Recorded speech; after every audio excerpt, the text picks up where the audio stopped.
comme ça que vous avez démarré la peinture. Ah ouais? C'est parce que, vous vous souvenez pas? Non. Vous avez un jour, vous aviez une sculpture à peindre. Ah.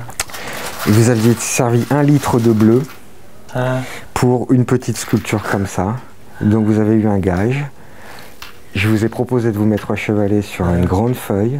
Je vous ai proposé des trucs, notamment une éponge. Vous avez pris l'éponge et là vous avez commencé à peindre. C'est l'heure de l'atelier d'art-thérapie. Vincent, l'infirmier, a fait le tour du service pour inviter les patients à venir faire un tour dans cet atelier, notamment de dessin. De dessin, de peinture, de modelage, de pratiques diverses et variées, de récup, de bois. C'est un atelier très riche, très varié, ce qui permet à chacun de faire un petit peu ce qu'il a envie et aussi comme il a envie. Vous vous souvenez pas de celui-là? Il est moche. Moi j'aime bien, je trouve qu'il a un sourire assez drôle. Et là vous avez utilisé 1 litre de peinture pour ça. Donc il restait quasiment 1 litre dans la palette. Et donc là, ça a été le gage et finalement, c'est comme ça que vous avez démarré la peinture. C'est une spécificité de notre service. On essaie de faire des hospitalisations le plus court possible et dès que les patients sont suffisamment stabilisés pour pouvoir dormir chez eux, on a la possibilité de poser ce qu'on appelle des prises en charge à temps partiel, qui sont en fait des hospitalisations de jour post-aigu, où les patients peuvent revenir quotidiennement ou plusieurs fois par semaine pour des entretiens médicaux, pour des activités thérapeutiques, pour prendre leur traitement tous les jours, parce qu'on pense que prendre le traitement tout seul à la maison, c'est encore un petit peu fragile. C'est très riche et très important, et c'est très important aussi pour l'adhésion et la confiance que les patients ont en nous, parce qu'ils savent qu'on ne les gardera pas plus longtemps que nécessaire, que vraiment dès qu'ils seront en état de sortir, dès qu'eux-mêmes se sentiront d'être à la maison, ils pourront y être et puis venir avec des soins ambulatoires. Il faut qu'on réfléchisse. Votre idée étant de faire la tour Eiffel en terre, par exemple, c'est ça? Alors moi, effectivement, initialement, je suis infirmier, j'ai une expérience de plus de 20 ans en tant qu'infirmier. Et en parallèle, j'ai un parcours de plasticien, donc je me suis formé à l'art-thérapie. Et donc j'ai actuellement plus cette place d'art-thérapeute dans le service, avec cet atelier et d'autres ateliers qui se font aussi à l'extérieur. Mais je reste aussi infirmier dans l'équipe à d'autres moments de la journée selon les besoins aussi. Vous voulez vraiment faire tous les détails de la... On peut faire. L'avantage, la terre, elle a différentes propriétés. C'est un travail qui demande de l'engagement parce qu'on n'est que dans de l'humain, dans du relationnel.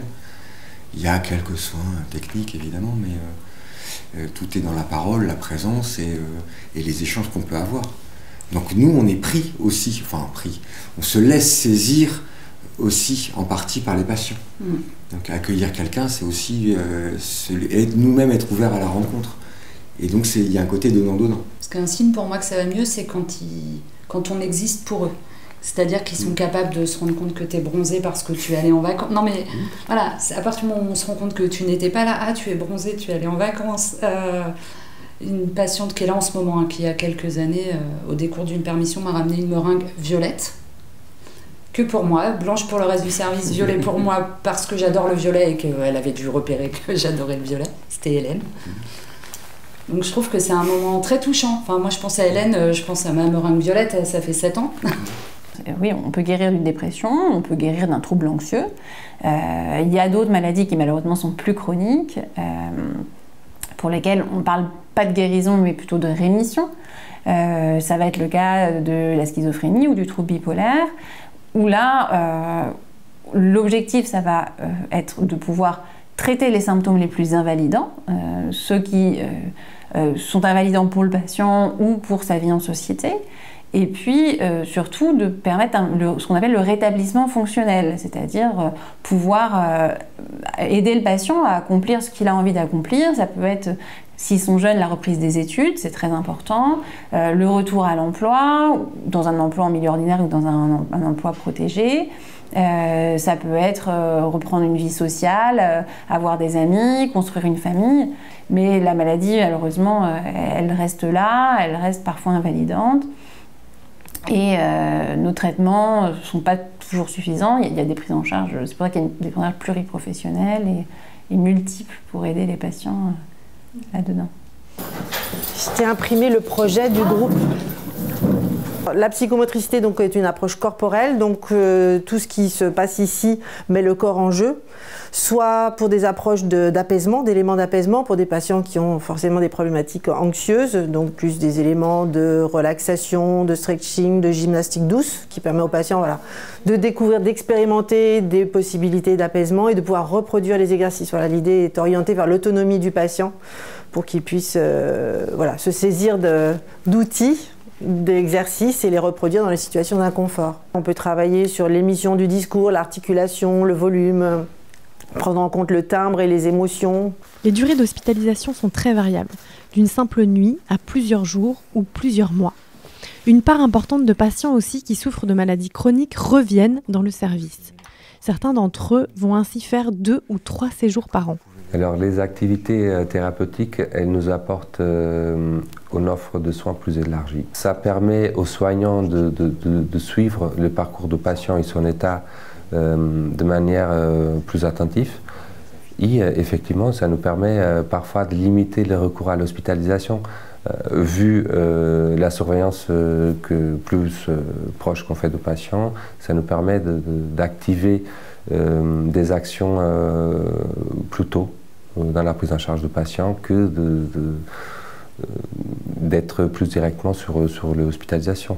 Alors il faut déjà arriver jusqu'ici, on est un peu au fond du service, loin du couloir, donc même s'ils arrivent par hasard, s'ils osent passer le pas de la porte, parfois c'est pas une force, je dirais pas une réticence, mais peut-être une résistance ou une difficulté à se lancer, à se risquer à faire quelque chose. Ah, je ne sais pas dessiner, mais on peut tout à fait dessiner plein de choses extraordinaires sans savoir dessiner au sens académique du terme. Et donc pour ça, effectivement, j'ai cette bibliothèque-là qui permet de décoincer un petit peu des choses, en montrant certains artistes, avec des dessins qui peuvent paraître, des peintures qui peuvent paraître d'un trait enfantin, alors que c'est un artiste qui est très réputé, qui est très connu, qui est exposé dans les grands musées. Et c'est ce que me demandait Lina justement tout à l'heure. Ah mais il est exposé dans les musées, oui, c'est un grand artiste, alors que c'est un trait assez des bonhommes bâtons. Et donc ça décomplexe un petit peu. L'idée c'est qu'ils puissent s'y jeter, y aller, et se sentir libres de faire ce qu'ils veulent, comme ils veulent, et avec ce qu'ils sont et avec leurs capacités. Après, c'est à moi de les accompagner vers ça, sans que ça soit risqué pour eux.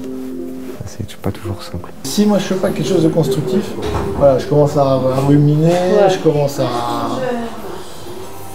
voilà, je cogite. Tes activités constructives à toi, c'est quoi? Oh, ça peut être des sorties de groupe. Ça peut être comme là par exemple l'atelier art-thérapie où justement voilà, c'est grâce à tout ce qui est artistique, tu peux t'exprimer, ouais. Voilà, dans ce que tu fais, bah, tu construis quelque chose, tu construis, ça part pas à la poubelle, il y aura toujours une trace, il y aura toujours quelque chose et tu fais pas ça pour rien. Ouais. Maud et Vincent voudraient surtout en finir avec cette image de la psychiatrie qui fait peur. Il y a bien sûr des moments de grande tension, mais ce qu'ils vivent au quotidien et ce qu'ils aiment dans leur métier, ce sont bien plutôt des rencontres enrichissantes et ce qu'ils retiennent, les liens étroits qui se tissent avec leurs patients. Parce que tous mes doubles sont cachés chez moi, éparpillés, cachés, mais il n'y a pas un seul facile en vue. Bah parce qu'ils sont cachés quoi. Parce qu'ils sont cachés. Vous vous rappelez où vous les avez cachés? Oui, oui. C'est déjà pas mal. Si. Vous nous direz. Mais je savais pas que la porte elle était cassée. La porte aussi elle est cassée. Il y a un verrou et une vis qui a sauté.